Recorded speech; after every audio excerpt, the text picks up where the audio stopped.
गिबियावनो आङो चेनेल नायगिरि बा अनसायगिरि बिथांमोननिसिम आं United forum of action day बिनि जानानै गिबियाव गाहाम हामलायनाय जासिग्रोबाय जे जोंनि जे एन खोन्थालां अर्थात केशब नार्जारि बिथाङा थांनाय 28 तारिख बुधबार बारायखालि हठात गावनि देहायारि जेंनानि थाखाय प्रेसार स्ट्रक जानानै रुंसारि जालांदों आरो रुंसारि जालांखांनायनि उनाव दिनै समाजनि नियम बायदियै सप्तासेनि उनाव दिनै बिथांनि श्राद्ध आरो बे श्राद्धआव जों दिनै United forum of action day हिसाबै गासै दैदेनगिरि मिरुनि गासै दैदेनगिरि जिल्लानि साब डिभिजननि गासै जोंनि मावथि बिथांमोना दिनै बाहागो लाफैदों दुखुथिया न'खराव आरो जोंनि United forum of action day बिनि नेमखान्थि बायदियै जोङो दिनै बिथांखौ मान बावदों बिबार बावदों। दा बिथाङा सासे गोख्रों मावथिमोन। मोनसे समाव हाथियारनि संग्रामाव बिथाङा गोलाव सम सार्भिस होबोदोंमोन आरो सार्भिस होबोनायनि गेजेरजों हारिनि जे जेंनाखौ फोजोबस्रांनो बिथांनाव जोबोद मोनसे नाजानाय दङमोन आरो जोबजासिम बेबायदियैनो गावनि नाजानायनि गेजेरजों दिनै एकर्डसिम बिथाङा दिनै बाहागो लाबोदों।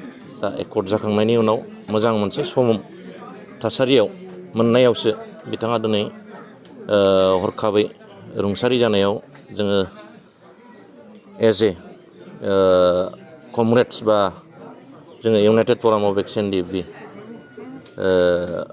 अर्गानाइजेसन हिसाबै बिथांनिसिम जोङो जोबजासे बा हाजासे जोंहा मोनसे दाहा थाबाय आरो बिथांनि जिउ सोलेरा जाहाथे सोरगोआव आलो गोजोनै जायगा मोनबाय थाथों बेखौ आफा आनान गसाइनाव आं बोर बिनाय थाबाय आरो बिथांनि जे दुखुथिया न'खर जे फिसाला सानै आरो बिसि बिथांमोननि जे भबिष्यत बिथांमोननि जे थांनानै थानायनि जे राहा बेखौ जाहाथे जोंनि जे सिस्टेमाव थानाय जोंनि जे बिटिआर गभर्नमेन्टआव जायफोर दिनै सामलायबाय थानाय सिस्टेमाव थानाय बिथांमोना जाहाथे एसे बिथांनि न'खरखौ जाहाथे एसे नाहरो आं बेखौ United forum of action day बिनि जानानै गुरै खावलायनाय थाबाय। गोजोन्थों। এটা অধিক সূচনা বাজাজ বাইক কিনিবলৈ আগ্ৰহীসকলৰ বাবে ভাল খবৰ। কোকৰাঝাৰ চহৰত অৱস্থিত ডাওহাৰু অটো এজেন্সিয়ে 6 মাৰ্চৰ পৰা 12 মাৰ্চলৈ মেগা লোন আৰু এক্সচেঞ্জ মেলা আগবঢ়াইছে। ডাওহাৰু অটো এজেন্সিৰ গ্ৰাহকসকলে কম ডাউন পেমেণ্ট পৰিশোধ কৰি বাজাজ বাইকৰ সুবিধা ল'ব পাৰে। আপুনি কোকৰাঝাৰ চহৰত ডাওহাৰু অটো এজেন্সি শ্ব'ৰুম লগতে কাৰিগাঁও উৎসৱ বিপণী আৰু দতমা উৎসৱ বিপণী আৰু ভোটগাঁৱৰ উৎসৱ বিপণী শাখা কোঠালৈ যাব পাৰে।